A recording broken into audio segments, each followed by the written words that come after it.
इस कार्यक्रम के आयोजक एवं निवेदक हैं आयोजक श्री दिगंबर जैन महावीर स्वामी समिति, सिद्धार्थ नगर, जयपुर। निवेदक अध्यक्ष श्री पारस जैन, आगरा वाले। महामंत्री श्री आशीष जैन, छाबड़ा। जय जिनेंद्र दर्शकों, मैं शिफाली जैन और आप सभी का हार्दिक स्वागत है जिनवाड़ी चैनल पर। दर्शकों, राजस्थान राज्य की राजधानी जयपुर के सिद्धार्थ नगर स्थित श्री दिगंबर जैन मंदिर महावीर स्वामी में 30 जनवरी से 4 फरवरी 2025 तक श्री मज्जिनेन्द्र जिनबिंब पंच कल्याणक प्रतिष्ठा महोत्सव एवं विश्व शांति महायज्ञ का भव्य आयोजन किया जा रहा है। परम पूज्य संत शिरोमणि आचार्य श्री 108 विद्यासागर जी महाराज एवं परम पूज्य आचार्य श्री 108 समय सागर जी महाराज के मंगल आशीर्वाद से आयोजित इस महोत्सव में भक्तजन परम पूज्य भिक्षुन ज्ञान उपयोगी अरहम ध्यान योग प्रणेता मुनि श्री 108 प्रणम्य सागर जी महाराज सत्संग के पावन सानिध्य में केवल ज्ञान कल्याणक की मांगलिक क्रियाएं कर रहे हैं।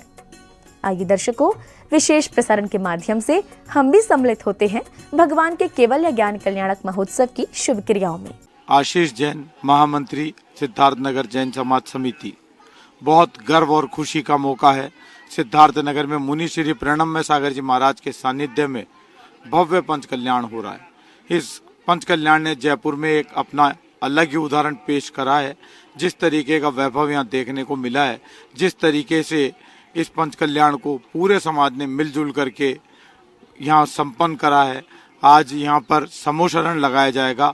समूहशरण भी एकदम अद्भुत, शायद जयपुर में पहली बार। लोग कह रहे हैं हमने हमारे जीवन में इस तरीके का समूहशरण भी नहीं देखा।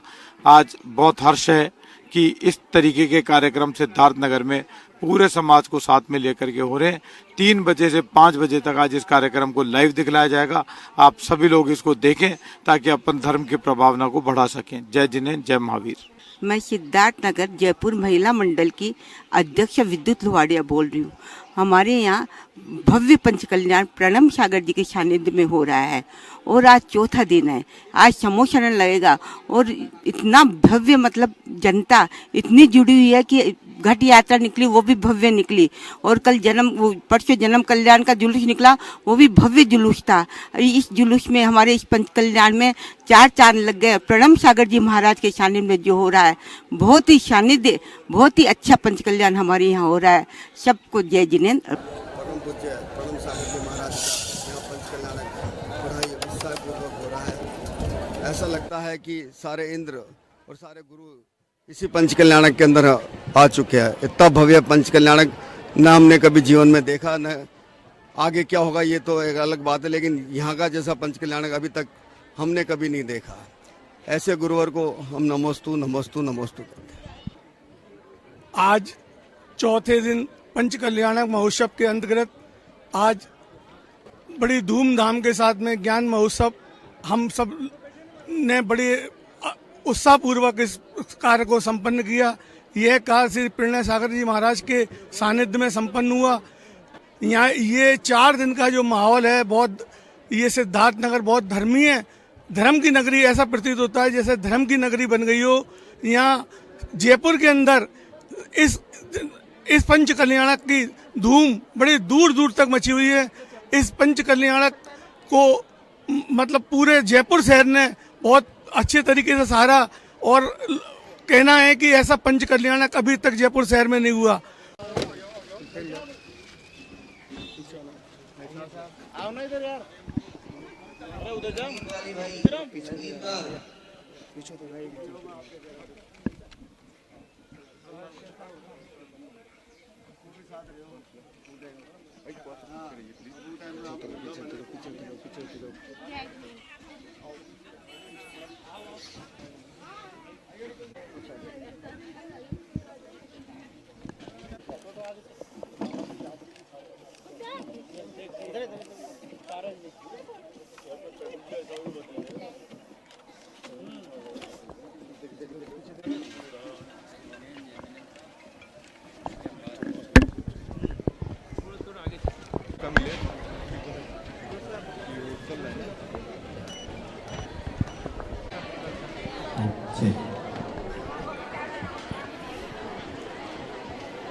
थोड़ा पीछे हो भाई, पीछे आ जाओ थोड़ा सा, थोड़ा बोला जाओ।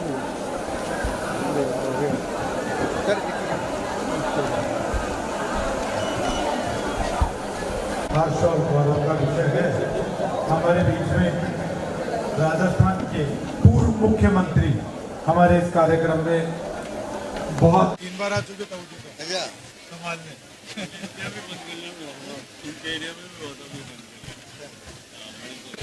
हमारे बीच में चूलगिरी के संरक्षक और वरिष्ठ पत्रकार श्रीमान प्रवीण चंद जी छाबड़ा साहब, भावना नेता प्रदीप,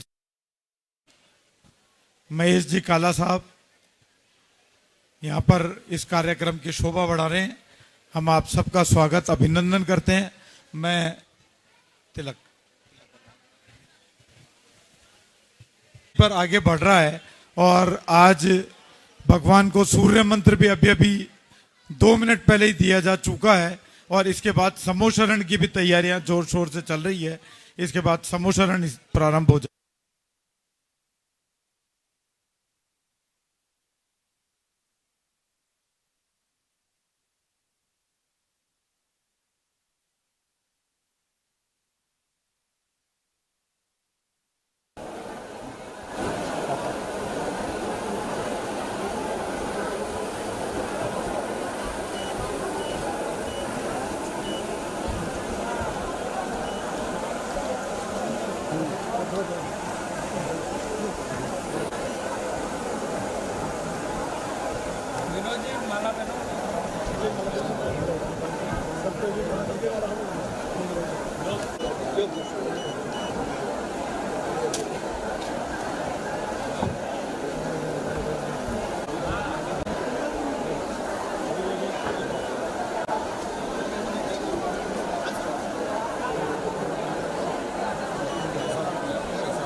राजा, चारों निकायों के देव,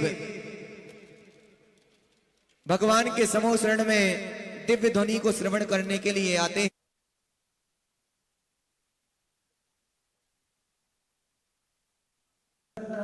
नहीं चाहिए ये वो दृश्य है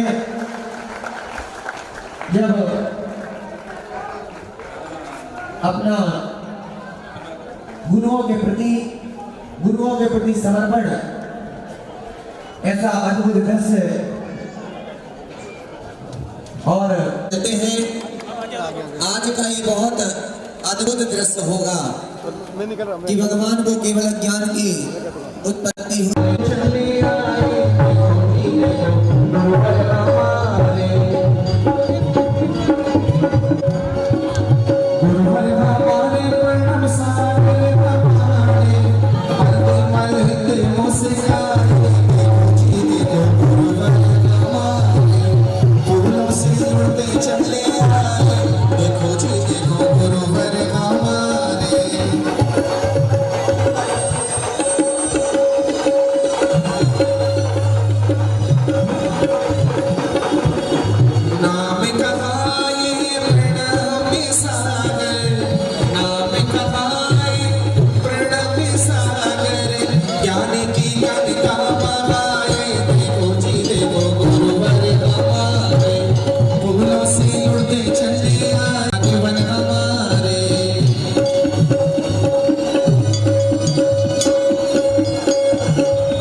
लगाएंगे। आगे से पीछे तक जहां तक हमारी आवाज पहुंच रही है, एक बार दोनों हाथ उठाइएगा। जय तारा गुरुदेव का, जय तारा गुरुदेव का। चली चली देखो हवा चली, जय धर्म की हवा चली। प्रणम सागर के शिष्यों ने धूम मचाई गले गले।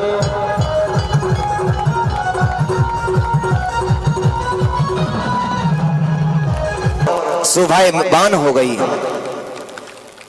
समोसरण की ऐसी महिमा होती है कि समोसरण में सभी जीवों को 12 सभाओं के माध्यम से सभी को स्थान दिया जाता है। और हम देख रहे हैं आज इस समोसरण की अद्भुत रचना को।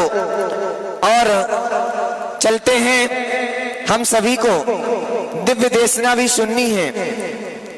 महेंद्र भाई जी हाँ आ रहे क्या? प्रमुख श्रोता देवता वाला हा? नहीं चले। चारों निकायों के देव भी भगवान के समोसरण में आते हैं। सिंह भी आता है, गाय भी आती है। और एक घाट पर जहां सिंह और गाय पानी पीते नजर आ जाएं, वही समोसरण हुआ करता है। क्योंकि वहां सबको समानता नजर आती है भगवान की छांव तले। और उस समोसरण की क्या महिमा होती है, हम अब कल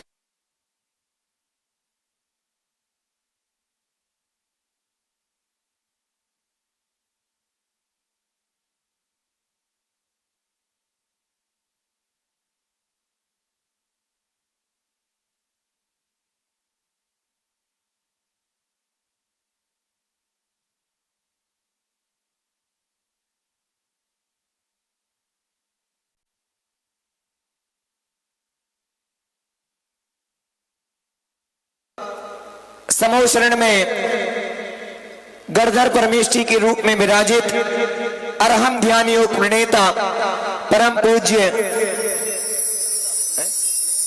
हाँ प्रमुख स्वरूप अरहम ध्यान योग प्रणेता पूज्य मुनिवर श्री के चरणों मुनि श्री के चरणों में कि इस समोसरण में आपके मुखारद बिंद से गणधर परमेष्ठी के माध्यम से आप विराजित हैं।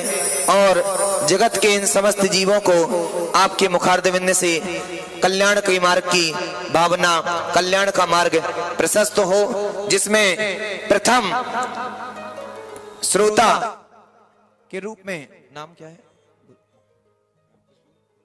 वृत्ति। हाँ दीदी जी। हाँ हाँ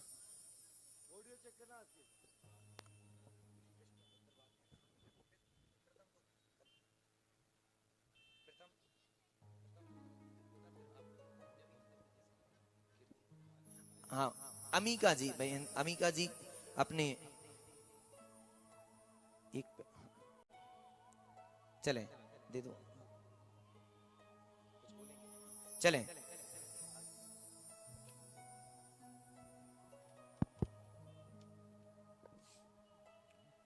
यहाँ पर उपस्थित सभी भव्य आत्माओं को सादर जय जिनेन्द्र। आप सभी का सिद्धार्थनगर जैन समाज हार्दिक स्वागत अभिनंदन करता है। मुनि श्री प्रणम्य सागर जी महाराज के सानिध्य में ये जो पंच कल्याणक अद्भुत हुआ है, ये सब मुनि श्री के आशीर्वाद से हो पाया है।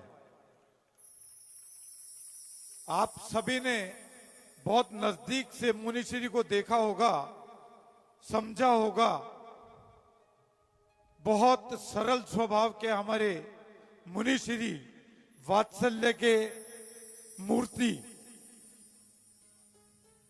यदि अगर विद्यासागर जी महाराज को किसी ने देखा है और उनको हंसते हुए देखा है, तो आप कल्पना करें वैसी ही मुस्कुराहट हमारे मुनि श्री प्रणम्य सागर जी महाराज की भी है।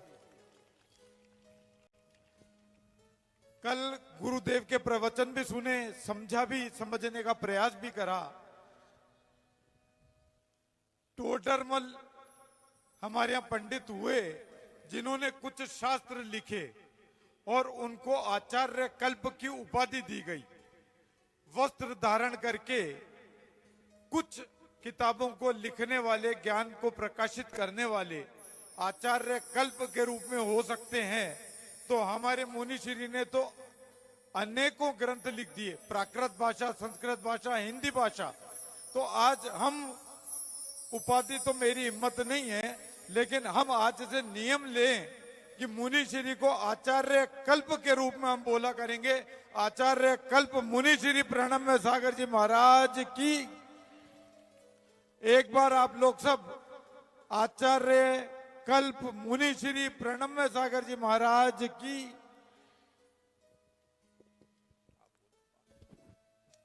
और निश्चित रूप से महानुभाव, एक बहुत बड़ा सौभाग्य मानना कि जहां एक और इस सदी के सर्वोत्कृष्ट आचार्य संत शिरोमणि आचार्य भगवान गुरुदेव श्री विद्यासागर जी महामुनिराज के संग में, जिन्हें सबसे ज्ञानी सरस्वती पुत्र के नाम से जाना जाता है, और ऐसे पूज्य मुनिवर को आज आदिनाथ भगवान के समो शरण में हम विराजित देख रहे हैं गणधर परमेष्टि के रूप में। और पूज्य मुनि श्री के मुखारविंद से हम सभी को ये दिव्य देशना सुनने का सौभाग्य प्राप्त होने वाला है।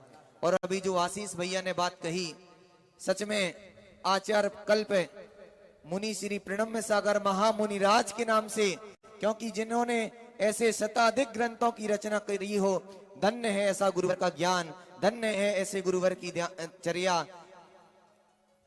आता है श्रावकाचार्य जी में, विषया सा विषाती तो निरारंभो परिग्रह ज्ञान ध्यान तपोरक्ता तपस्वी सा प्रशस्यते। जो ज्ञान और ध्यान में सदैव रहते हैं, यदि वो सच्चा स्वरूप इस पंचम काल में, कली काल में कहीं देखना है, तो मैं कहता हूं अरहम योग प्रणेता मुनिवर प्रणम्य सागर महामुनिराज के चरणों में आ जाओ। तो मैं मुनिवर का, चतुर्थकालीन मुनिवर का कि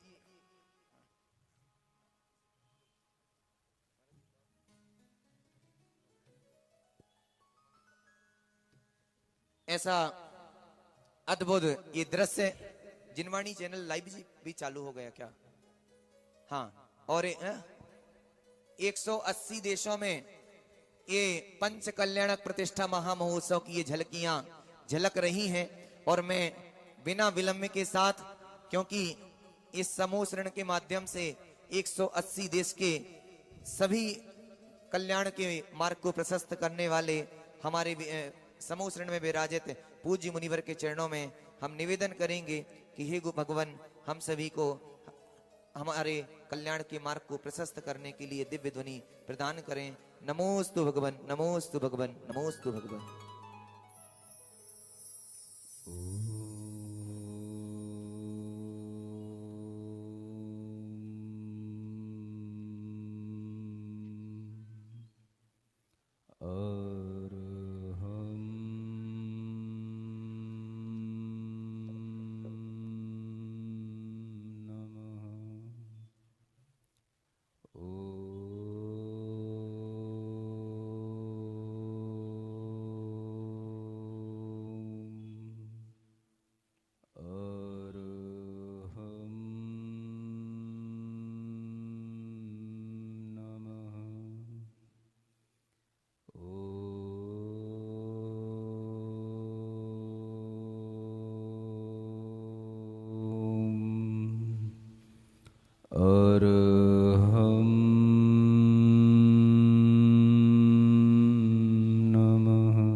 सदवंदियाडं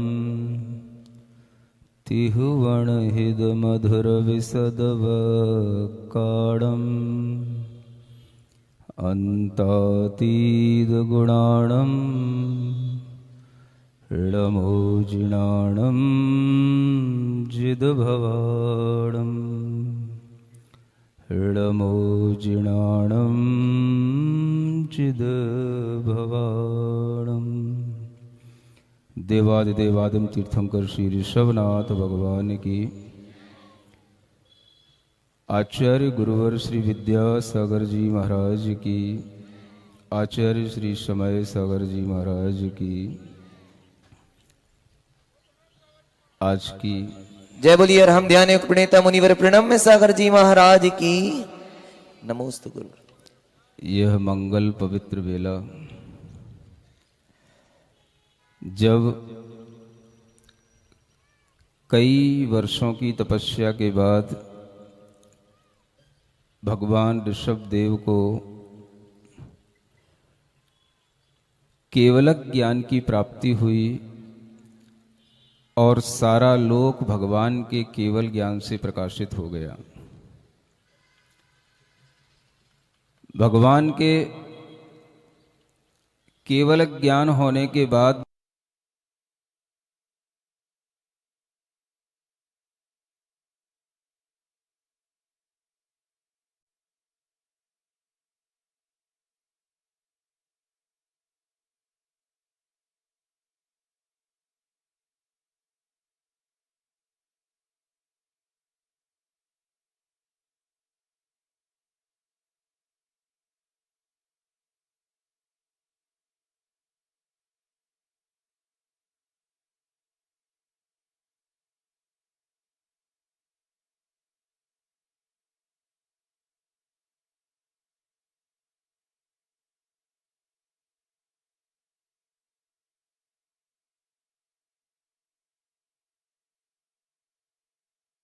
शोभायमान हो गई।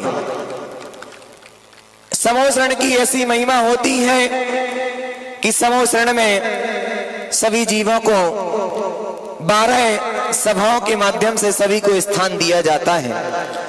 और हम देख रहे हैं आज इस समोसरण की अद्भुत रचना को, और चलते हैं हम सभी को। मैं समव शरण की रचना इंद्र के माध्यम से कुबेर को आज्ञा प्रदान करके हुई और एक अंतर मुहूर्त के अंदर ही सुंदर से समव शरण की रचना निर्मित हो गई और अनेक भव्य जीव उस समव शरण में आकर के स्वतः बैठ गए। ऐसे बैठ गए मानो उठने का मन ही नहीं करते। भगवान के समव शरण में अनेक देवों के माध्यम से पूजित भगवान के चरण कमलों की ओर दृष्टि रखते हुए भगवान की दिव्य ध्वनि का उपदेश पान करने के लिए अनेक अनेक भव्य जीव लालायित हैं। और भगवान ने जो उपदेश दिया वह उपदेश क्या था? बंधश्च मोक्षश्च तयोश्च हेतु बद्धश्च मुक्तश्च फलं च मुक्तिः स्याद्वादिनो नाथ तवैव युक्तम् नैकान्त दृष्टेस्त्वमतोऽसि शास्ता। भगवान जब बोलते हैं, भव्य जीवों के लिए हित का उपदेश देते हैं और जिनके उपदेशों से भव्य जीव इस संसार समुद्र को तिर जाते हैं, अनंत ज्ञानात्मक मोक्ष लक्ष्मी का वर्ण कर लेते हैं, तब भगवान के लिए एक उपाधि दी जाती है, उन्हें शास्ता कहा जाता है। हित का उपदेश करने वाले वह शास्ता होते हैं और वह शास्ता जब धर्म तीर्थ के स्वरूप को बताते हैं तो उस स्वरूप में बंध का भी ज्ञान होता है, मोक्ष का भी ज्ञान होता है। और बंध और मोक्ष के जो हेतु हैं, कारण हैं, वो इस जीव के लिए क्या है उसका भी ज्ञान कराया जाता है। जीव के बद्ध दशा का भी ज्ञान होता है और जीव की मुक्त दशा का भी स्वरूप बताया जाता है। और मुक्ति का फल क्या होता है यह भी भगवान के उपदेश में बताया जाता है। और ये सब बातें आपस में विरोधाभास जैसी लगती हैं कि जो बंद है तो फिर मुक्ति कैसे, और जो जीव बद्ध है तो मुक्त कैसे। इस विरोधाभास को दूर करने के लिए भगवान ने जिस स्यादवाद पद्धति का आलम्बन लिया, जिस स्यादवाद शैली को बताया, इसी कारण से भगवान स्यादवादी कहलाते हैं। और उन्हीं स्यादवादी भगवान को शास्ता कहा जाता है। वह शास्ता ही हमारे लिए हित के उपदेशक हैं। ऐसे तीर्थंकर ऋषभ देव भगवान ने भव्य जीवों के लिए, जो संसार के बंधन में बंधे पड़े हैं, उनके लिए मुक्ति का उपदेश दिया। इस संसार में बंधे हुए जीवों के लिए बंधन के भी हेतु हैं तो मुक्ति के भी हेतु हैं। सबसे पहला बंधन का कारण इस जीव के लिए इसकी अपनी मिथ्या बुद्धि है, इसका अपना मिथ्या श्रद्धान है, जो यह शरीर को आत्मा मानता है।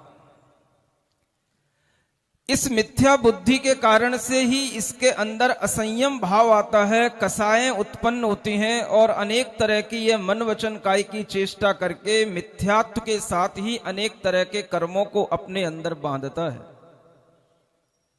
जब इस जीव को कभी कभार कालादि लब्धि के योग से ऐसा कुछ निमित्त मिल जाए कि इसे भगवान का समौ शरण में दर्शन हो जाए, और समौ शरण में दर्शन होने के उपरांत कुछ ऐसा हित उपदेश सुनने को मिल जाए जो इसकी अंतरंग के मिथ्यात्व परिणामों को दूर कर दे, कसाय को दूर कर दे, तब इस जीव के अंदर एक सम्यक दर्शन का भाव उत्पन्न होता है। और वह सम्यक दर्शन के भाव से ही यह जीव बंध का कारण न बन करके यह जीव अपने ही अंदर मुक्ति के कारण का संपादन करने लग जाता है।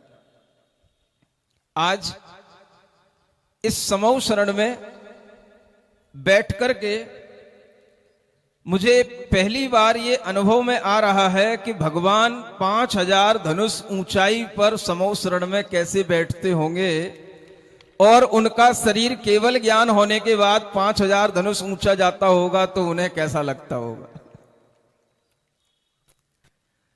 खुले आकाश में भगवान विराजमान हैं, चारों तरफ समौ शरण की रचना तो है, लेकिन ये मनुष्य लोग हैं, जब इनको ठंडी लगती है तब ये धूप चाहने लग जाते हैं, और जब ये धूप सामने आ जाती है तो फिर ये धूप से बचने लग जाते हैं। ऐसे इन मनुष्यों की मानसिकता को कभी भी एक समभाव के साथ में जब तक बदलने का साहस इनके अंदर नहीं आता, तब तक ये कर्मों के बंधन से अपने आप को मुक्त नहीं कर पाते। अभी शीत का वातावरण चल रहा है, फिर भी धूप प्रचंड है, और उस धूप के कारण से छिप करके ये एक कोने में, एक साइड में समौ शरण में सारे बैठ गए।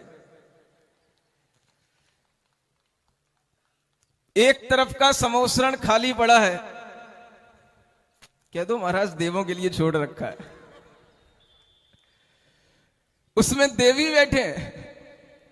लेकिन आपके अंदर जो ये बचने का भाव है, अगर आपके अंदर ये भाव आए कि हम भगवान को जब समौ शरण में देखते हैं तो भगवान समौ शरण में 4 दिशाओं में 4 मुख वाले हो जाते हैं, और इसीलिए इन्हें ब्रह्मा कहा जाता है। और ऐसे आज भगवान हमें चारों दिशाओं से दिखाई दे रहे हैं। आपको चाहिए था कि हम एक दिशा से ना देख करके भगवान को चारों दिशाओं से देखने की कोशिश करते, लेकिन ये मनुष्य इंद्रिय सुखों के अधीन रहने वाले लोग हैं।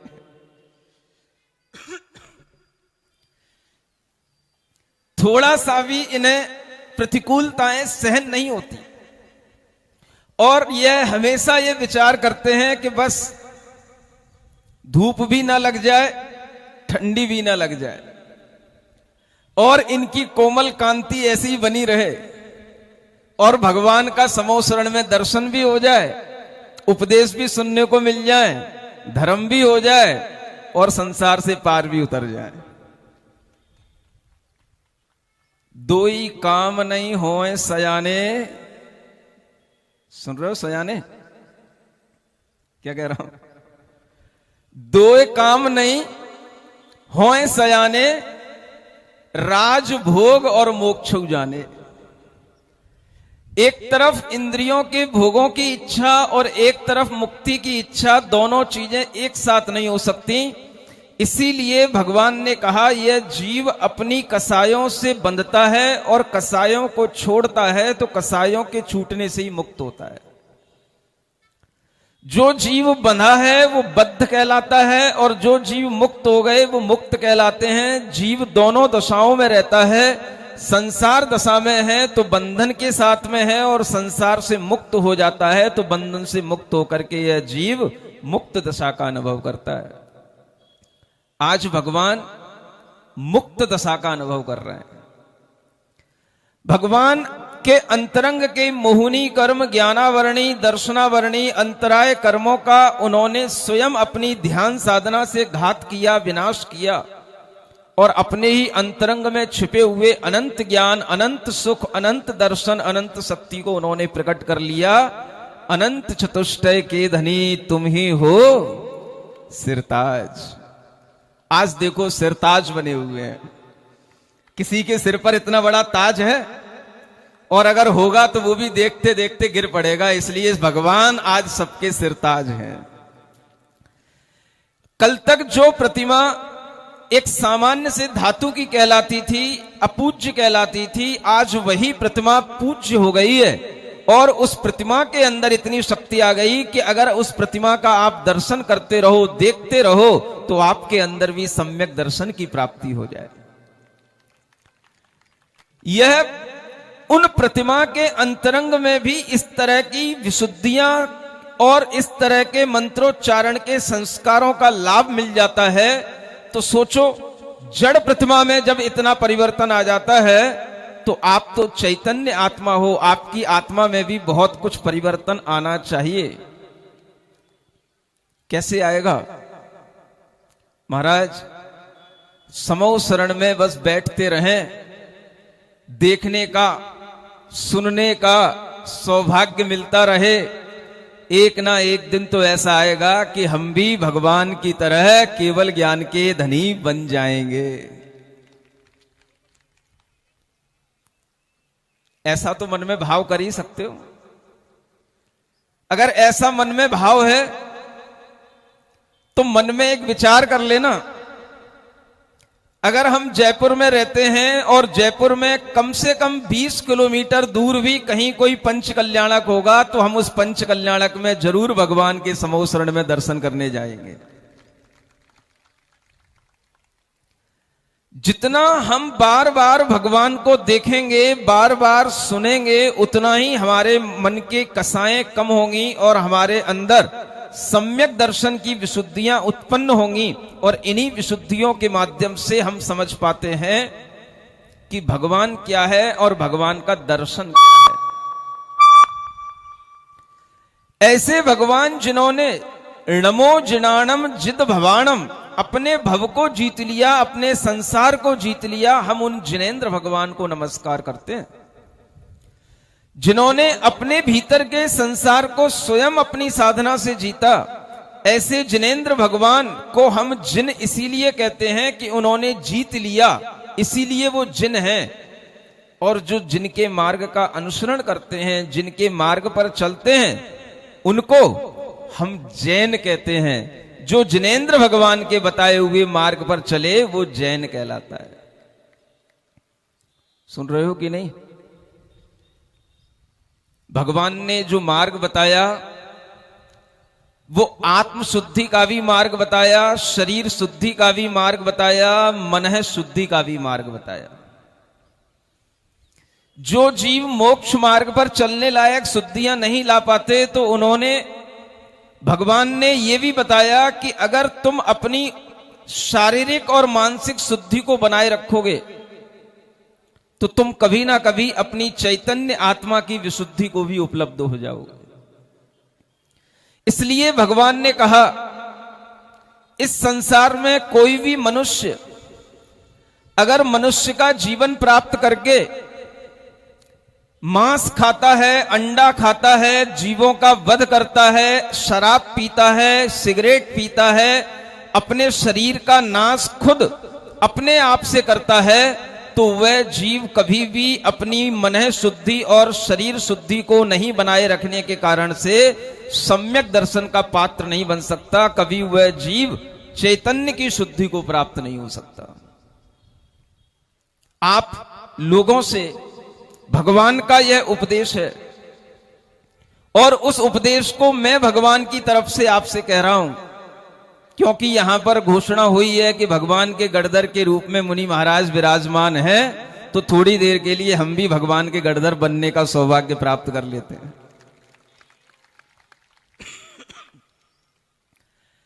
भगवान ने जो कहा वही गणधर परमेष्ठी आगे बढ़ाते हैं, और उस समय पर जो भगवान ने सबसे पहले हित का उपदेश दिया तो यही दिया, अगर आप अपने आप के जीवन को उन्नत बनाना चाहते हैं तो मांस मदिरा जैसे व्यसनों से दूर रहना सीखें। आज जैन लोग केवल जैन नाम लगाने से जैन नहीं रह सकते हैं, अगर उनके अंदर जिनेंद्र भगवान के उपदेश के अनुसार चलने का भाव नहीं बनेगा तो वह के नाम के जैन हो सकते हैं, काम से जैन नहीं होंगे, भावों से जैन नहीं होंगे। समस्या पंचम काल की इतनी बढ़ती चली जा रही है कि आज अच्छे अच्छे जैन घराना के बेटियों के लिए ऐसे बच्चे नहीं मिलते जो शराब ना पीते हों। सुन रहे हो? ये भगवान अपने केवल ज्ञान में देख रहे हैं, वो ही हम बता रहे हैं आपको। आज हर किसी का मन इतना विकृत हो चुका है कि कोई भी अपने बेटे बेटियों के विवाह के लिए ऐसा घराना ढूंढना नहीं चाहता जिस घराने में कहीं कोई मांस मदिरा का सेवन ना होता हो, और अगर नहीं होता तो उसे अब आजकल वो घराने नहीं मिलते। अनेक माता पिता अपने बेटे बेटियों के रिश्तों के लिए परेशान होते हुए हमारे पास आते हैं कि महाराज ऐसे लड़के नहीं मिलते जो सिगरेट ना पीते हो, शराब ना पीते हो। सुन रहे हो? जयपुर में है ऐसे लड़के कि नहीं? बोलो तो, फिर तुम्हारा ही नाम उछाल ना दुनिया में। जिस तरह से ऐसे लड़कों का अभाव है, ऐसी लड़कियों का भी अभाव हो रहा है जो सिगरेट ना पीती हो, शराब ना पीती हो। ये जो दुर्दशा चल रही है, अगर ये दुर्दशा संभल गई तो समझना कि समौ शरण लगना, समौ शरण में भगवान का बैठना, उपदेश देना, गणधरों का माध्यम से उपदेश सुनना और आपके लिए इन उपदेशों का प्रभाव पड़ जाना, ये सार्थक हो जाएगा। अगर आप अपने मन में संकल्प ले लें कि हमारे घर में हमारे बहू, हमारी बेटियां, हमारे बच्चे कभी भी मांस नहीं खाएंगे, शराब नहीं पिएंगे, और हम कभी ऐसे घरों को तवज्जो नहीं देंगे जहां पर ऐसा होता है, तब जय जयकार करना अच्छा लगेगा। आजकल तो पैसे वाले जैनों के इतने दिमाग खराब हो चुके हैं कि वह पैसे वाले जैन भी इसी तरह के घर चाहते हैं जहां पर ये सब तरीके के विलासता के अय्याशी के काम होते हो। हमारी बेटी भी मौज करे होटलों में, इस तरह के विचार जब माता पिता अपनी बेटियों के लिए रखने लग जाते हैं तो उन माता पिताओं को 2 चुल्लू पानी कहीं मिल जाए तो उसमें डूब जाना, कोई तुम्हारे लिए अफसोस नहीं करेगा। मर तो वैसे ही रहे थे, तिर्यंच गति में, नरक गति में जाओगे, उससे पहले अपने ही गटर में चले जाना, कोई अफसोस की बात नहीं है। जिन माता पिताओं को ऐसा भाव आ जाए कि हमारी बेटी होटलों में खाए, जिन माता पिताओं को ऐसा भाव आ जाए कि हम उस घर में अपनी बेटी को देंगे जहां पर उसे घूमने के लिए खूब छूट हो, किसी भी तरह के खुले कपड़े पहनने की खूब छूट हो, ऐसे माता पिताओं को जैन धर्म का परित्याग करके कुछ और अपना लेना चाहिए, अपनी सूरत कहीं और छिपा लेनी चाहिए।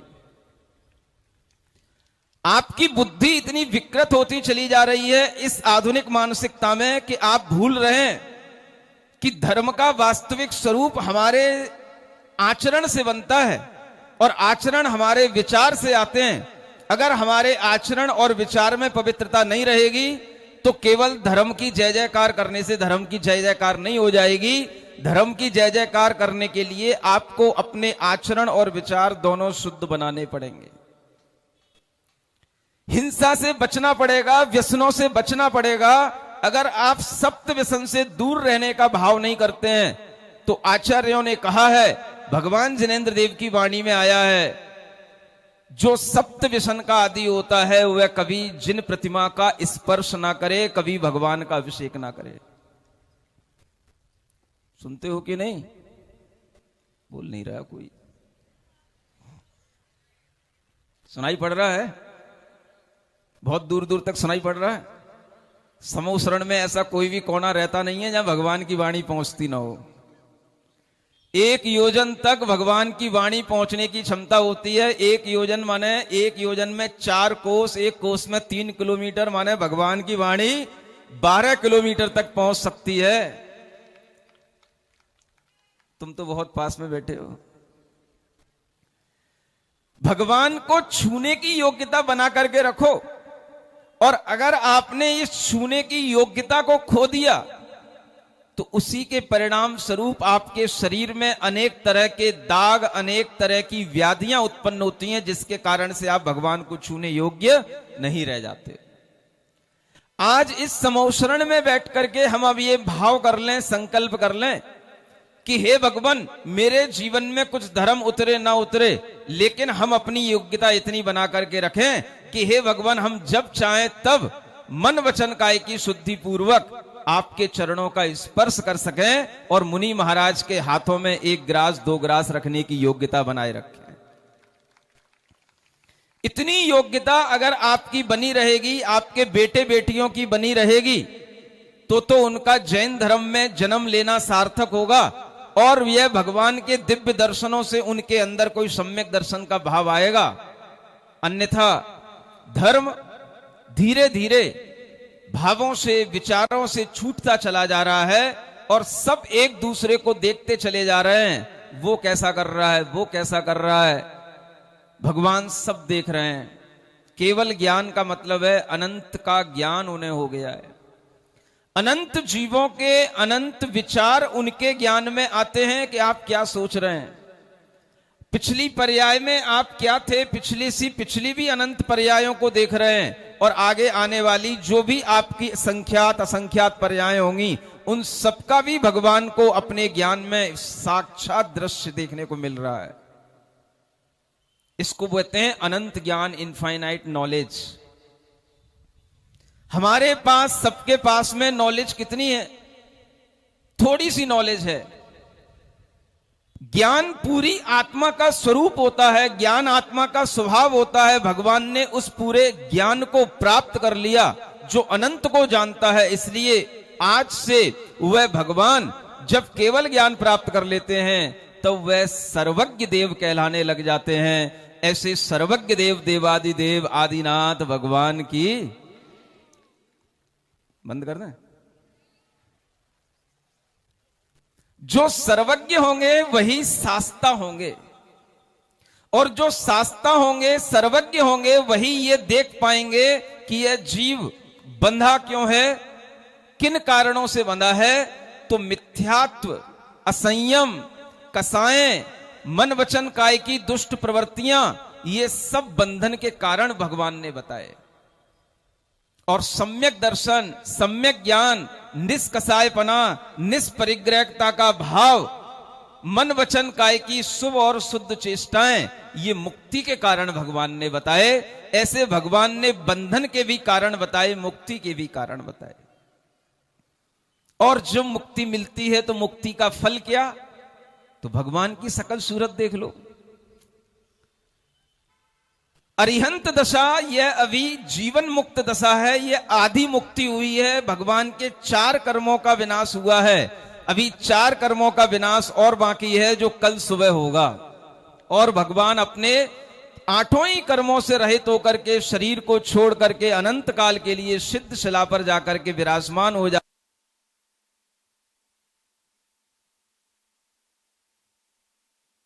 तो करके वह आत्मिक अनंत अव्यावाद सुख का अनुभव करते हैं। इसी को मुक्ति का फल कहते हैं। यही मुक्ति के माध्यम से अनुभव करने में आता है। ऐसे मुक्ति का फल भगवान ने प्राप्त किया। अनादिकाल से भगवान का जीव भी बद्ध दशा को प्राप्त कर रहा था, बद्ध दशा का अनुभव कर रहा था। जब अष्ट कर्मों से वह रहित हो गए, अब वह बद्ध आत्मा नहीं रहे, अब वह मुक्त आत्मा हो गए। जो बंधा है वही मुक्त होता है। बस जो कर रहे हो उसका विपरीत करना शुरू करो। जो कर रहे हो वो बंध का कारण है और उसका विपरीत मुक्ति का कारण है। क्या कर रहे हो? शरीर के सुख में लीन हो रहे हो, शरीर को आत्मा मान रहे हो, शरीर के जन्म मरण को ही बस अपना सुख दुख मान रहे हो। इस बुद्धि को उल्टा कर दो। क्या कर दो? किसको उल्टा करना? शरीर को उल्टा नहीं करना, शीर्षासन नहीं लगाना। क्या करना? बुद्धि को उल्टा करना।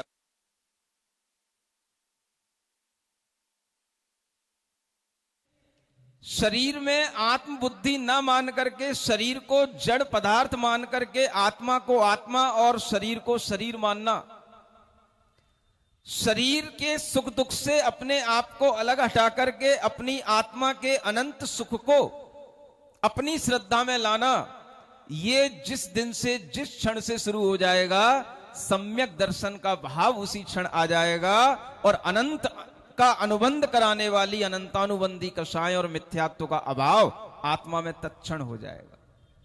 यहीं बैठे बैठे कर लो।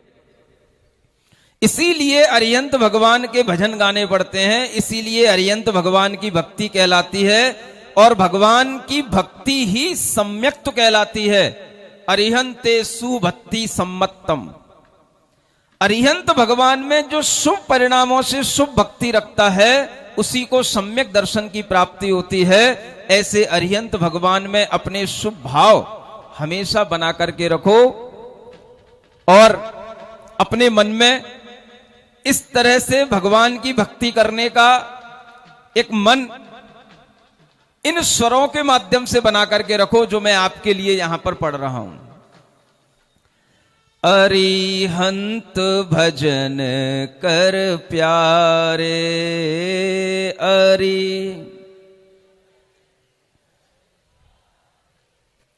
जा करने ते पातक भाजे, जा करने ते पातक भाजे, दूर होय अंधियारे, अरिहंत भजन कर प्यारे। ओ अरिहंत भजन कर प्यारे। पर परिणति में मनवा डोले, पर परिणति में मनवा डोले, आकुलता दुख सारे, हो आकुलता दुख सारे, निज चेतन ही दिखे निराकुल, निज चेतन ही दिखे निराकुल। जब अरहन चित धारे, अरिहंत भजन कर प्यारे। ओ अरिहंत भजन कर प्यारे। अरिहंत भगवान का भजन करो और भगवान के भजन से क्या मिलेगा? जो हमारा मन पर परिणति में डला रहता है, पर परिणति समझते हैं, स्व परिणति में तो आता ही नहीं, शरीर की परिणति में ढला रहेगा, इंद्रियों के सुखों की परिणति में ढला रहेगा, दूसरों के बारे में सोचता रहेगा, दूसरों के विचारों में चलता रहेगा, दूसरों को अपना मानता रहेगा। ये मेरी बेटी, ये मेरी बहू, ये मेरे बच्चे, ये मेरे शत्रु, ये मेरे मित्र, इस तरह से जितना भी विचार चलता है ये सब पर परिणति कहलाती है और इस पर परिणति से जीव को हमेशा दुख की प्राप्ति होती है। सुख की प्राप्ति का साधन भगवान ने बताया। जितनी भी पर परिणति में मन जाएगा आकुलता बढ़ेगी और जितनी स्व परिणति में मन आएगा निराकुलता आएगी। निराकुलता लाने के लिए बीच में क्या करना? तो जैसे ये अरिहंत भगवान के बिंब हैं, इन्हें अपने मन मस्तिष्क में लाना, आंख बंद करना और अपने हृदय में देखना। देखो भगवान कैसे मुस्कुरा रहे हैं, भगवान कैसे साम्य भाव के साथ बैठे हैं, भगवान कैसे निष्कसाय भाव के साथ में सुंदर मन वचन काय की चेष्टाओं से दिखाई दे रहे हैं। ऐसा विचार जैसे ही आपके अंदर आएगा, जब इन अरहन को आप अपने चित्त में धारण करोगे, सारी परपरिणति छूट जाएगी, आकुलताएं छूट जाएंगी और सुख आपके अंदर बहने लग जाएगा। इसी का नाम है अरहम ध्यान योग। सुन रहे हो? भगवान अब किसका ध्यान करेंगे? अब अरहम अरहम ही करेंगे कल तक। अरहम माने अनंत अनंत सिद्ध भगवान, बस वही उनके मन मस्तिष्क में बसे रहेंगे और वह भगवान अरहम का ध्यान करते करते अरहम हो जाएंगे। क्या हो जाएंगे? अरहम होने का मतलब शुद्ध चेतना हो गई, शुद्ध आत्मा हो गई। यह अरहम के ध्यान से भगवान भी अरहम बन जाते हैं। इसलिए अरहम ही चित ज्योति है। चैतन्य ज्योति को क्या कहते हैं? अरहम की ज्योति। ऐसे उस अरहम के ध्यान से भगवान ने भी अपने अंदर शुद्धि प्राप्त की और वही भगवान ने उपदेश दिया, अगर आप लोगों को भी अपनी परपरिणति को दूर करना है, अपने चित्त को शुद्ध करना है, तो क्या करना? अपनी परिणति में आने के लिए भगवान जिनेंद्र देव का स्मरण उनके जिन बिंबों के माध्यम से कर लेना। ये इसलिए जिन बिंबों की स्थापना होती है। जहां जहां पर ये जिन बिंब स्थापित होते हैं वहां वहां पर मंगल मंगल होने लग जाता है। इसलिए आचार्यों ने लिखा, इस धरती पर जितने ज्यादा जिन बिंब स्थापित होंगे उतना ही ज्यादा इस धरती पर मंगलमय वातावरण होगा। लोग तो दुनिया में पाप बढ़ाए जा रहे हैं, स्लॉटर हाउस खुल रहे हैं, गाय भैंसें बैल सब कट रहे हैं, तमाम हिंसा का वातावरण हो रहा है। चारों तरफ खाने पीने की चीजों में हिंसा की चीजें आ चुकी हैं। चारों तरफ अशुभ और अमंगल ही अमंगल दिखाई दे रहा है। ऐसी स्थिति में जहां ये जिनबिंब विराजमान हो जाएंगे वहां पर तुम सबके पापों का शोषण करके ये जिनबिंब मंगल करने लग जाएंगे। ऐसी ये जिनबिंबों के माध्यम से फैलने वाली तरंगों का प्रभाव इस जनमानस पर पड़ता है। इसलिए अरिहंत भजन कर प्यारे, कर तो प्यारे, प्यारे कुछ कर ही नहीं रहा है, धूप में बैठा बैठा सेक रहा है, बस सो गया क्या प्यारे लाल? बोल, अरिहंत भजन कर। एक दूसरे से बोल ले, प्यारे प्यारी, जो कुछ बोलने को आता हो तुमको। अरिहंत भजन बोलो सभी, कर प्यारे, अरिहंत भजन कर प्यारे। देखो भगवान ने अपने केवल ज्ञान में संसार की मनोदशा को कैसे देखा। यह करना फिर यह करना, यह करना फिर यह करना, फिर करनी कारे, हो फिर करनी कारे। यह जीव क्या करता रहता है? यह कर लिया, अब ये हो गया, इसके बाद ये करना है, फिर इसके बाद ये करना है, फिर इसके बाद ये करना है। लाइफ टाइम प्रोजेक्ट पहले से बना करके रखता है और कल कौन सी लाइफ समाप्त हो जाए पता नहीं है, लेकिन लाइफ टाइम के लिए प्रोजेक्ट अपने पास में जरूर होने चाहिए। और इस तरह के वह फिर करनी करने से अपने चारों ओर एक कारागृह बना लेता है। कारे माने जेल बना लेता है और उसी जेल में वह खुद फंस जाता है। यह करना फिर यह करना, यह करना फिर यह करना, फिर करनी कारे, ओ फिर करनी कारे। एक बार करनी ऐसी, एक बार करनी ऐसी, छूटे गति गलियारे, अरिहंत भजन कर बोलो प्यारे। अरिहंत भजन कर प्यारे। ओम अरहम नमः, ओम अरहम नमः, ओम अरहम नमः, ओम अरहम नमः, ओम अरहम नमः, ओम अरहम नमः, ओम अरहम नमः, ओम अरहम नमः। थोड़ी देर के लिए समूह शरण में कुछ प्रश्न उत्तर का कार्यक्रम भी कर सकते हैं। 2-4 श्रावक, जिनमें आज कोई प्रमुख श्रावक भी हैं, हाँ प्रमुख श्रावक जो जिन्होंने जैसे ही भगवान आदिनाथ स्वामी के, तीर्थंकर आदिनाथ स्वामी के मुखार्ध विंद से ओमकार की ध्वनि के साथ सठ द्रव्य और 7 तत्वों का सच्चे धर्म का उपदेश दिया गया, तभी उपस्थित भरत चक्रवर्ती इत्यादि ने भी अपनी अपनी जिज्ञासाएं भगवान के चरणों में रखी और साथ ही साथ उपस्थित जन समूह ने भी अपने अपने कल्याण के मार्ग की भावना रखी कि और प्रश्न रखते हैं कि हे भगवान, हम अपना कल्याण का मार्ग कैसे प्रशस्त कर पाएं। भैया माइक पहुंचा दो एक दीदी के पास तक।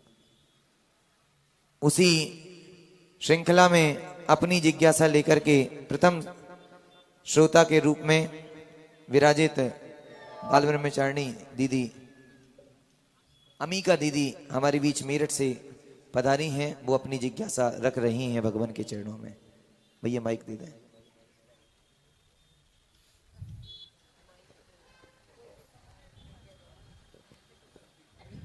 माइक दे दो भैया।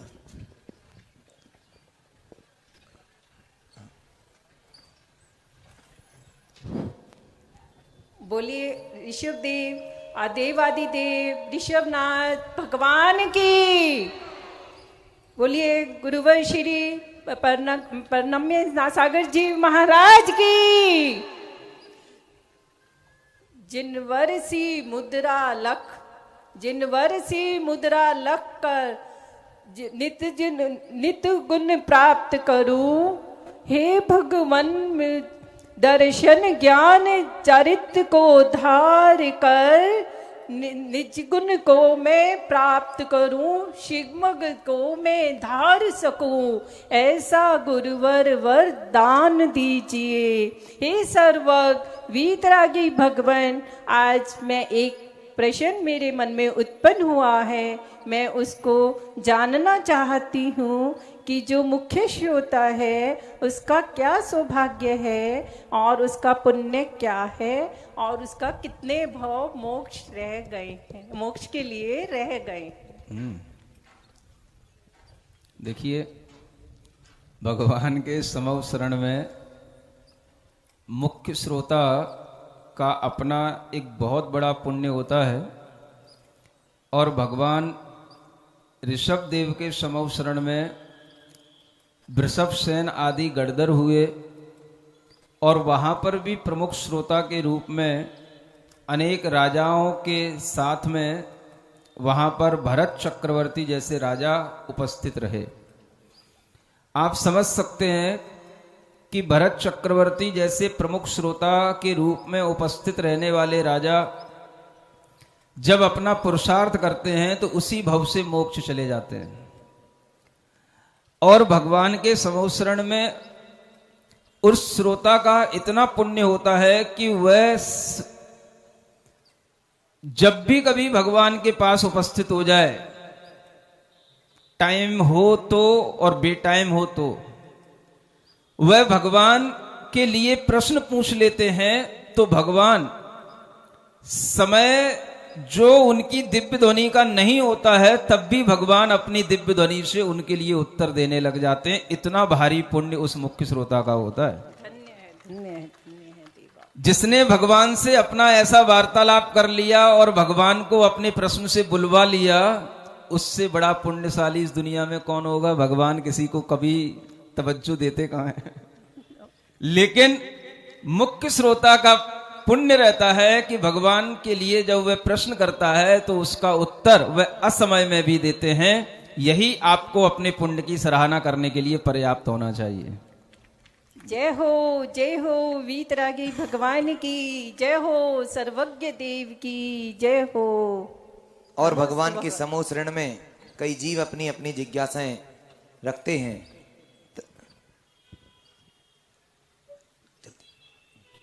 भैया माइक पहुंचा दें। हाँ, नीचे वहीं नीचे ही पहुंचा दें माइक। समय कम है, जल्दी से। हाँ, कुछ विशिष्ट। आशीष जी,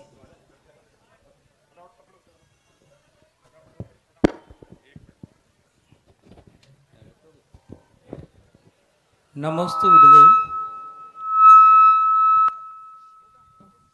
हाँ। हेलो। जब हम समोशरण में आए तब तक बहुत सारी जिज्ञासाएं थी, पर यहाँ आते ही सारी जिज्ञासाएं शांत हो गई। इस समोशरण का ऐसा क्या महत्व है कि सारी जिज्ञासाएं शांत हो चुकी है? हाँ, यह समौशरण का जो महत्व है वह समौशरण का नहीं है, उस समौशरण में विराजमान त्रिलोकी नाथ अनंत चतुष्टय के धारी जिनेंद्र भगवान की वीतरागता का महत्व है, जिनके प्रभाव से समौशरण की सभा में बैठे हुए लोगों के मनोमालिन्य, कषाय, उद्वेग, अनेक तरह के विकारी परिणाम सब स्वतः शांत हो जाते हैं। ऐसा यह भगवान की वीतरागता का प्रभाव होता है जो दिग दिगंत तक आता है, और जो भगवान के निकट आते हैं उनके ऊपर तो आ ही जाता है। इसीलिए कहा जाता है जिसने भगवान का एक बार समौशरण में दर्शन कर लिया उसे सम्यक दर्शन अवश्य हो जाता है। हाँ, चलें। और इसी श्रृंखला में हाँ एक और विद्वान महोदय। नमोस्तु भगवान। बंधश्च मोक्षश्च तयोश्च हेतु बद्धश्च मुक्तश्च फलं च मुक्तै शाद्वादिनो ना तवेव युक्तं नैकांत दृष्टि मतोऽसि शास्ता। गुरुजी, भगवान शादवाद, अनंत भगवान शादवाद में कैसे बोल सकते हैं ये मेरे समझ में नहीं आ रहा। गौतम गणधर बोलते हैं ये तो मेरे समझ में आता है। नमोस्तु भगवान, ये थोड़ा समझाइए। जो समझ में नहीं आता तभी तो प्रश्न किया जाता है। भगवान की वाणी भी वचनों के साथ होती है, और वचन हमेशा क्रमबद्ध तरीके से ही होते हैं। वचन एक साथ नहीं होते हैं। अगर वचन एक साथ हो गए तो किसी भी श्रोता को कुछ भी समझ नहीं आएगा, न गणधर को समझ आएगा न किसी को कुछ समझ आएगा। तो भगवान की वाणी वचनात्मक होती है। वचन क्रमबद्ध पंक्तियों की तरह ही होते हैं जैसे हम बोल रहे होते हैं। तो भगवान भी तत्व का उपदेश जब देते हैं तो क्रम से ही नयों के माध्यम से देते हैं। द्रव्यार्थिक नय से यह जीव बद्ध है, पर्यार्थिक नय से यह जीव बद्ध दशा से जब हट जाता है तो यह मुक्त दशा का अनुभव करता है। यह पर्यायार्थिक नय से मुक्ति का अनुभव कराने के लिए, मुक्त दशा का अनुभव कराने के लिए पर्यायार्थिक नय से भगवान बताते हैं। द्रव्यार्थिक नय से जीव द्रव्य से बना होने के कारण से बद्ध कहलाता है, लेकिन द्रव्य की दृष्टि से देखा जाए तो जीव न बंधा है न मुक्त है। पर्याय की दृष्टि से देखा जाए तो जीव बंधा भी है और मुक्त भी है। तो भगवान जब भी वर्णन करेंगे वो हमेशा नयों के माध्यम से ही बताएंगे, और नए जब बताएंगे तो क्रम क्रम से कहने में आएंगे। इसलिए ऐसा एकांत नहीं समझना चाहिए कि केवल गणधर परमेष्ठी स्यादवादी नय के माध्यम से बोलते हैं, भगवान तो सीधा सीधा बोल के चले जाते हैं, वह भी इसी तरह से बोलते हैं। और अगली जिज्ञासा। नमोस्तु भगवान, नमोस्तु भगवान।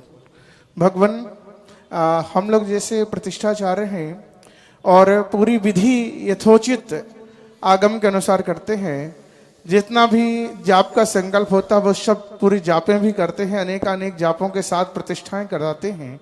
तो भगवान, मेरे इसमें दो प्रश्न हैं कि एक तो प्रतिष्ठाचार्यों को इसका फल क्या मिलता होगा, ये सारी विधियां, और दूसरा अनेक अनेक प्रतिष्ठाचारों के अलग अलग ग्रंथों की विधियां अलग अलग हैं, तो हम कौन सी विधि सम्यक माने और प्रतिष्ठाचारों को इन विधियों का फल किस अनुसार मिलता होगा? भगवान कृपया शंका का समाधान करने की अनुकंपा करें। देखिए, जिन बिंब प्रतिष्ठा में जो भी लोग अपना योगदान देते हैं, एक तो ये मान के चलिए कि वह जीव अगर सदाचारी होगा, भव्य होगा, अपने प्रशस्त पुण्य के फल का अनुभव करने वाला होगा, तभी वो भगवान की प्रतिष्ठा में शामिल हो पाएगा।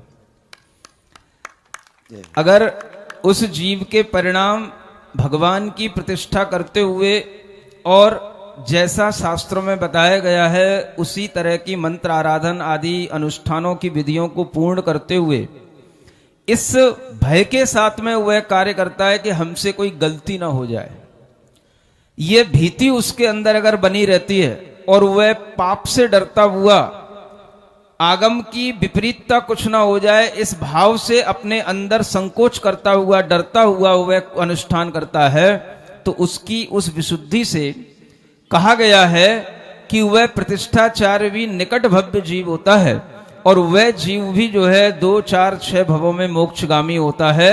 इतना वह प्रतिष्ठाचार्य के माध्यम से अपने आगामी समय के लिए बोधि और समाधि का लाभ प्राप्त करने वाला होता है।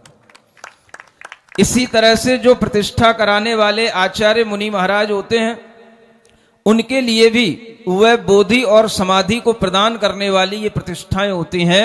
इसलिए बोधि समाधि की भावना करते हुए ये सभी मंगल कार्य किए जाते हैं और इन मंगल कार्यों का जब ये फल मिलता है तो वही बोधि, वही समाधि हमें निकट समय में मोक्ष प्राप्त कराने वाली होती है, केवल ज्ञान प्राप्त कराने वाली होती है।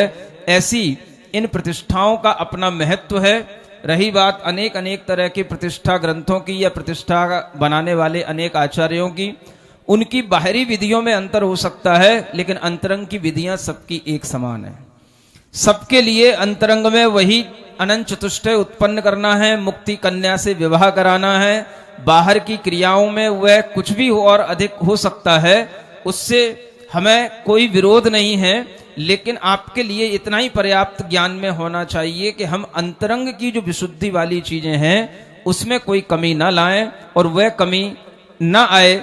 इसलिए जो आचार्यों के द्वारा बने हुए प्रतिष्ठा पाठ हैं, जैसे जयसेन आचार्य का प्रतिष्ठा पाठ, उसका आलम्बन लेकर के हमें इन प्रतिष्ठाओं में सम्मिलित होना चाहिए और इनको करना चाहिए। जय हो। और मुनि श्री भी अपनी जिज्ञासा रख रहे हैं गणधर परमेष्ठी के चरणों में। नमोस्तु भगवान, कोट सा नमोस्तु। हे भगवान, आप इतना बताना कष्ट करें कि मेरे कितने भाव बाद मोक्ष होगा मेरे लिए। नमोस्तु भगवान, नमोस्तु भगवान। देखिए, भगवान के ज्ञान में दिख रहा है कि आपको कितने भव के बाद मोक्ष होगा, और गणधर परमेष्ठी भी वही बोलते हैं जो भगवान के ज्ञान में दिख रहा होता है। इसलिए यही कहा जाएगा कि जैसा भगवान के ज्ञान में दिख रहा है, जितने भव के बाद में भगवान के ज्ञान में आपका मोक्ष दिख रहा है, उतने भव के बाद ही होगा। एक भव ना पहले होगा ना एक भव बाद में होगा। जय हो, जय हो। अगली जिज्ञासा। नमोस्तु गुरुदेव, नमोस्तु गुरुदेव। हाँ, बस अंतिम। गुरुदेव, भरत क्षेत्र के अंदर में भी समोशरण लगा था और आज सिद्धार्थ नगर में मुनि श्री प्रणमय सागर जी महाराज का भी समोशरण लगा है। और समोशरण में जिज्ञासा भी शांत होती है और बहुत अच्छा सुनने को भी मिलता है। हमारी सिद्धार्थ नगर की जिज्ञासा है कि अगर ये समोशरण वास्तव में अच्छा सुंदर तरीके से लग गया और यहाँ लोगों की जिज्ञासा शांत हो रही है, तो सिद्धार्थ नगर के साथ आया हुआ सारा समाज चाहता है कि सिद्धार्थ नगर को आपका अगला चातुर्मास कैसे मिल सकता है। तो हमारी जिज्ञासा को शांत करें। चातुर्मास कैसे मिलता है, ये तो चातुर्मास जिन्होंने पहले कराया है उनसे पूछना कि कैसे लाते हैं, कैसे निवेदन करते हैं, कैसे भावना करते हैं, कितनी बार करते हैं। और अगर ऐसा आप भी कर पाएंगे तो मुनि महाराज को तो चातुर्मास कहीं ना कहीं करना ही होता है। और हमें ऐसा लग ही नहीं रहा कि हमने अभी जयपुर में चातुर्मास कर लिया है। अभी तो एक मीरा मार्ग में ही चातुर्मास हुआ, अभी तो कई मार्ग बाकी हैं, कई नगर बाकी हैं, और उन नगरों में चातुर्मास हो सकता है, पूरा का पूरा संभावित हो सकता है। मुझे पता नहीं था कि सिद्धार्थ नगर में इतनी दमखम है, वो पंच कल्याणक में आकर के ही समझ में आई। तो सिद्धार्थ नगर में भी पंच कल्याणक हो सकता है इतना शानदार, तो चातुर्मास भी शानदार हो सकता है। बस आप भावना बनाए रखिए। व्यक्ति जो भावना करता है सब पूर्ण होती है, लेकिन भावना हृदय से होनी चाहिए, मंगल भावों के साथ होनी चाहिए, और हृदय की श्रद्धा की आस्था और गहराइयों के साथ होनी चाहिए। अगर आप निरंतर प्रयत्नशील रहेंगे तो आपके लिए हम भगवान से समोशरण में ही प्रार्थना करते हैं कि इनकी मनोभावनाओं की पूर्ति की जाए। अगली जिज्ञासा, देवगण भी आए हैं और सौधर्मेंद्र भगवान के चरणों में अपनी जिज्ञासा रख रहे हैं। नमोस्तु भगवान, नमोस्तु। महाराज जी, 2 प्रश्न पूछना चाह रहा था। सौधर्मेंद्र बनने का क्या पुण्य है? साथ ही ऐसी कौन सी कर्मों उदय आया महाराज जी जो हमारे पिताजी को असाता का उदय होगा ऐसे समय ही? कृपया मेरी जिज्ञासा का समाधान। हाँ, देखिए, संसार में संसारी प्राणी अनेक तरह के जो भी सुख और दुख अनुभव में करता है, अनुभव उसके लिए होते हैं, वह सब सुख दुख उसके पूर्व अर्जित पुण्य और पाप के मिश्रण से होते हैं। पुण्य कर्म का भी उदय चलता रहता है, उसके फल से उसे अनेक लाभ भी मिलते हैं, और उन लाभों में इतने बड़े बड़े लाभ मिल जाते हैं कि वह पंच कल्याणक प्रतिष्ठा को स्वयं संपादित करने वाला सार्वभौमिक सर्व प्रधान सौधर्म इंद्र जैसी पात्रता भी प्राप्त कर लेता है। और उसी के साथ साथ उसे ऐसा कष्ट भी हो जाता है, दुख भी हो जाता है कि मैंने ये सब किया, मेरे पिताजी ने भी मुझे आशीर्वाद दिया कि बेटा तुम करो, लेकिन वह उसमें शामिल नहीं हो पाए। यह उन पिता के जीव का अपना कोई विशेष अंतराय कर्म का उदय होगा, असाता कर्म का उदय होगा, क्योंकि ये अंतराय और असाता कर्म के उदय बिल्कुल उसी समय पर आते हैं जब ऐसे मंगल कार्यों में कभी हमने कोई ना कोई ऐसे अंतराय कर्म का पूर्व में बंद कर लिया हो, और वह उसी समय पर उदय में आते हैं जब इनका फल हमें उसी रूप में मिलना होता है। अब जब वह कर्म उदय में आ जाता है तो कोई बात नहीं। जो जीव धार्मिक होता है, जो जीव श्रद्धालु होता है, और जिस जीव की भगवान के ऐसे महोत्सवों में आस्था होती है, वह अपने अंतराय कर्मों को, असाता कर्मों को भी जब समता भाव से जीत लेता है तो उसके लिए वह कर्म हमेशा हमेशा के लिए नष्ट हो जाता है, और आगे के समय में उसका जीवन सुखमय होता है। तो यह ध्यान में रखना चाहिए कि जीव हमेशा सुख दुख का अनुभव अपने पूर्वपार्जित पुण्य पाप कर्मों के मिश्रण के माध्यम से करता रहता है। कभी पुण्य कर्म के फल से बहुत अच्छा पुण्य अनुभव में आता है, लेकिन उसी में कहीं थोड़ी सी कमी रह जाती है, कुछ पाप का भी उदय आ जाता है, तो उस पुण्य का भी कुछ रस कम पड़ जाता है। बस यही हमें पुण्य और पाप कर्मों के प्रति श्रद्धा दिलाता है, और इस तरह से कर्म फल को देख करके अगर हम पुण्य और पाप कर्म पर श्रद्धा करना सीख जाएंगे तो हम पाप से बचेंगे और पुण्य कर्म करने के लिए अपने आप को हमेशा प्रेरित रखेंगे। यही हमारे लिए आगे जीवन में और अधिक पुण्य को उत्पन्न करने वाला सच्चा मार्ग होगा। इसलिए कभी भी पाप के फल से कोई दुख मिलता है तो उसमें घबराने की बात नहीं है। सच्चे भक्त को हमेशा देव शास्त्र गुरु की आराधना करते हुए निश्चिंत रहना चाहिए और ये सोचना चाहिए कि हम यहाँ पर अपने पाप को काटने के लिए आए हैं, अपने दुखों को जीतने के लिए आए हैं। हमें अब दुखी नहीं होना है, हमें तो अब दुखों को जीतना है। ये विचार अच्छे धर्मात्मा को हमेशा रखना चाहिए। नमोस्तु महाराज जी, नमोस्तु महाराज जी। महाराज जी, अनेकांत और शादवाद, ये दोनों शब्दों में क्या अंतर है? क्या एक ही है? क्या अर्थ है इनका? थोड़ा संक्षिप्त में बताइए। अनेकांत आत्म वस्तु या अनात्म वस्तु, जड़ पदार्थ हो या चेतन पदार्थ हो, प्रत्येक पदार्थ अनेक अंत माने धर्मों, स्वभावों, गुणों वाला होता है।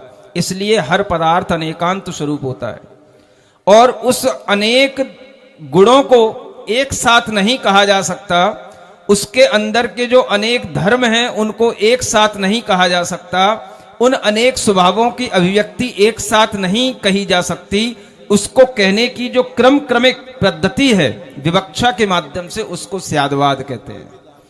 तो वस्तु का जो धर्म है वो अनेकांत है और उस वस्तु को कहने की जो शैली है उसको स्यादवाद कहते हैं। ऐसा अनेकांत और स्यादवाद के बीच का यह संबंध और फर्क आपको ध्यान में रखना है। नमोस्तु भगवान, नमोस्तु भगवान। भगवान ये पूछना था, भगवान मेरा पांडुक शिला झांकी वगैरह का जैसे काम है तो मैं समाज का पैसा लेता हूँ, मंदिर का पैसा लेता हूँ, मुझे वो पैसे से कोई नुकसान तो नहीं पहुँचता हमारे परिवार को, या मुझे जैसे कुछ दुख परेशानी आती है तो हमारे परिवार वाले बोलते हैं बड़े लोग कि तुम्हें ये काम बंद कर देना चाहिए और है ना दुकान करनी चाहिए, मतलब ऐसा नहीं करना चाहिए, धर्म का पैसा आता है, तो उसमें क्या करना चाहिए भगवान?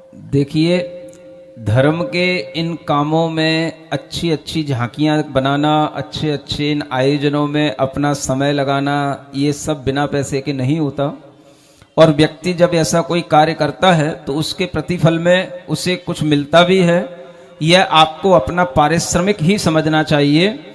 और जहां कहीं पर भी आपको जो पारिश्रमिक मिलता है उसका कुछ अंश चाहे वो आपको 10,000 में से 10 रुपए भी आपको डालना पड़े, वो 10 रुपए आपको वहीं उसी स्थान पर दान स्वरूप छोड़ देना चाहिए, ताकि हमारे लिए जो भी ये पवित्र कमाई हुई है वो दान के साथ बनी रहे। इतना आपका मनोभाव बना रहेगा तो आपके लिए इसमें इतना पाप का भाव नहीं आएगा। और ये जो भी आप करते हैं इससे जो लोगों के लिए एक विशुद्धि बढ़ती है, आनंद का भाव आता है, इसी के माध्यम से आपको भी पुण्य की प्राप्ति होती है। ऐसा मन नहीं सोचना चाहिए एकांत रूप से, क्योंकि ये कार्य अगर आप नहीं करेंगे तो और दूसरे लोग करेंगे, और दूसरे लोग करेंगे तो वह अनेक तरह के शराब आदि पीकर के भी उस पैसे को व्यसनों में डालेंगे। इससे अच्छा है कि जैन समाज की उन्नति करने के लिए जैन समाज के लोगों को ही ऐसे कार्यों में अग्रसर होना चाहिए। नमस्तु गुरुदेव। नमस्तु गुरुवर, नमस्तु गुरुवर। गुरुवर, एक मन में जिज्ञासा है, प्रतिदिन मंदिर जाते हैं तो प्रातःकालीन वंदना की एक लाइन बोल के आता हूं, लाइन बोल के आता हूं, हे भगवान मुझे सम्यक्त धारण हो, चारित्र धारण हो, संयम धारण हो, मुनिव्रत धारण हो और समाधि पूर्वक मरण करूं। ये भावनाएं मैं प्रतिदिन बोलता हूं। चलो अब इतना ही रहने दो, समय भी बहुत हो रहा होगा। कितना? गुरुदेव मेरी जिज्ञासा का समाधान कीजिए। गुरुदेव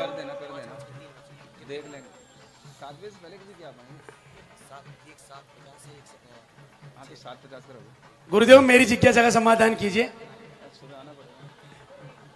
हाँ जल्दी बोलो, जल्दी बोलो।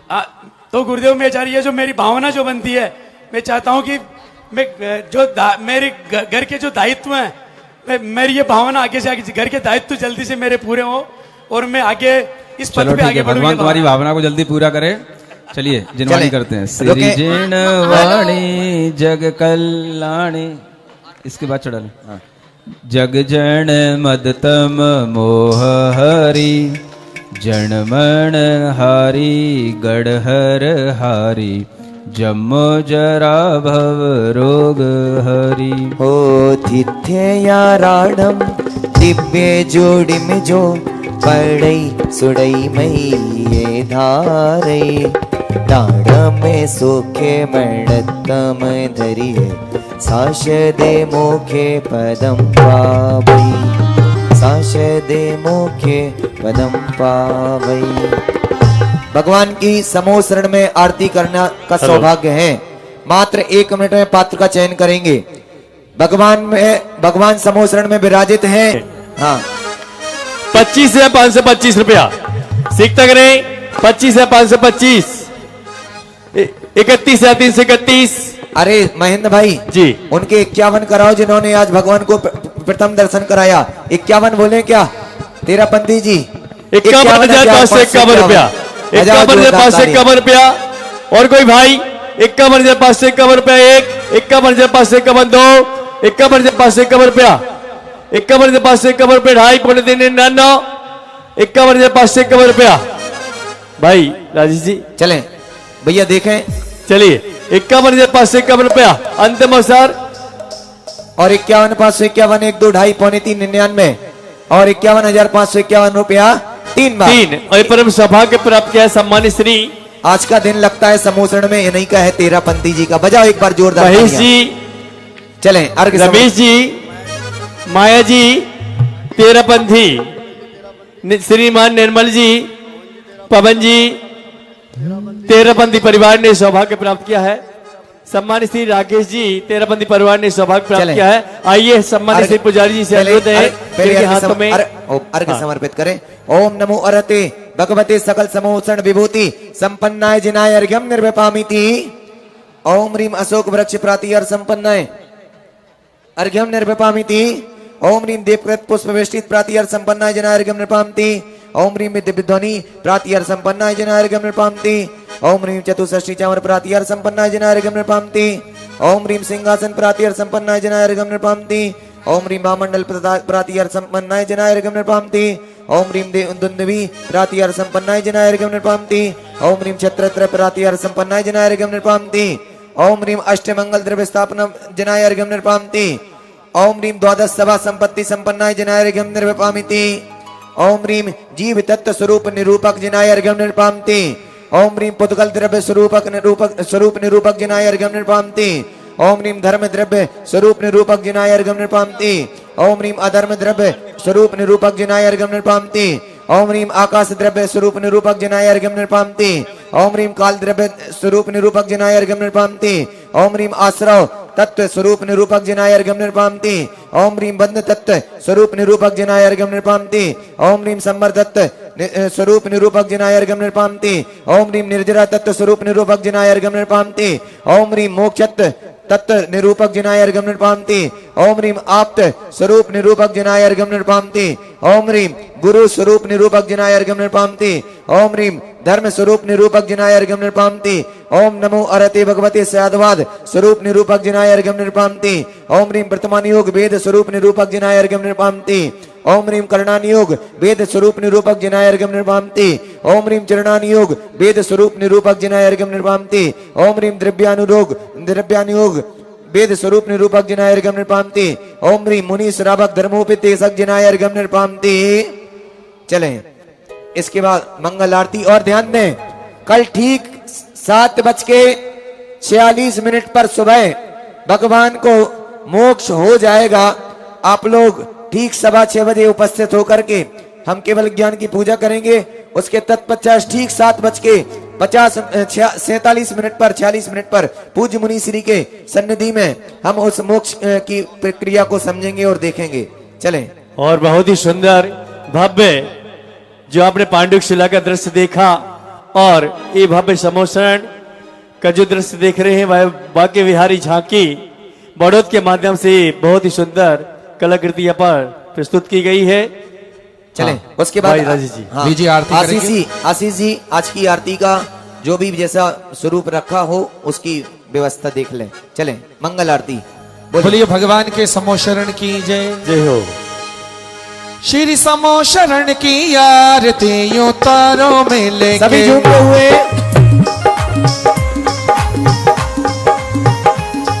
श्री समोशरण की आरती उतारो में लेके उतारो मिल के सभी निहारों में लेके उतारो मिल के सभी निहारों में लेके श्री समोशरण की आरती उतारो में लेके श्री समोशरण की आरती उतारो में लेके।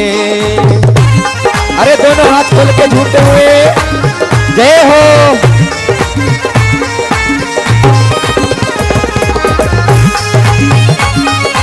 दोनों हाथों को उठाकर जोरदार तालियों के साथ भगवान के समोशरण की जय हो।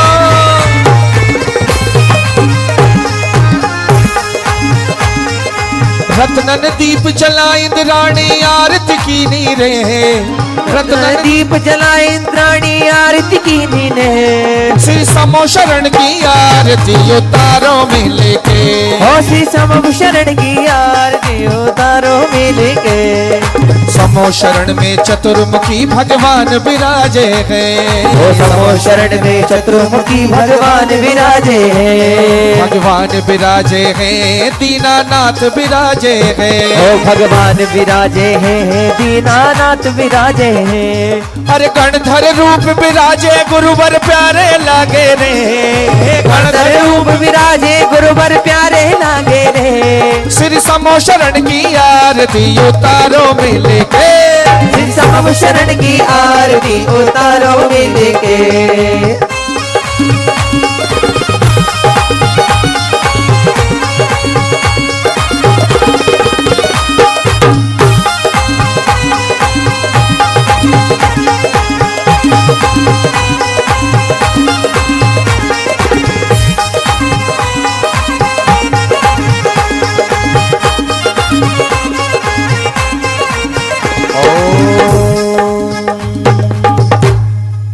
चलें सभी भाई से बोले नमोस्तु भगवान पुष्प लेकर के। दर्शकों भी आप देख रहे थे श्री मज्जनेन्द्र जिनबिंब पंच कल्याणक प्रतिष्ठा महोत्सव एवं विश्व शांति महायज्ञ के अंतर्गत केवल ज्ञान कल्याणक का विशेष प्रसारण।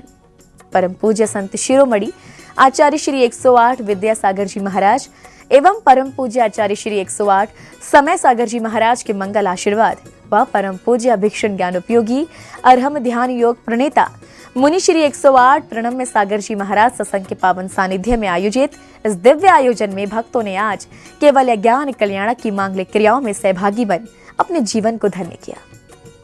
तो दर्शकों, आज के विशेष प्रसारण में बस इतना ही।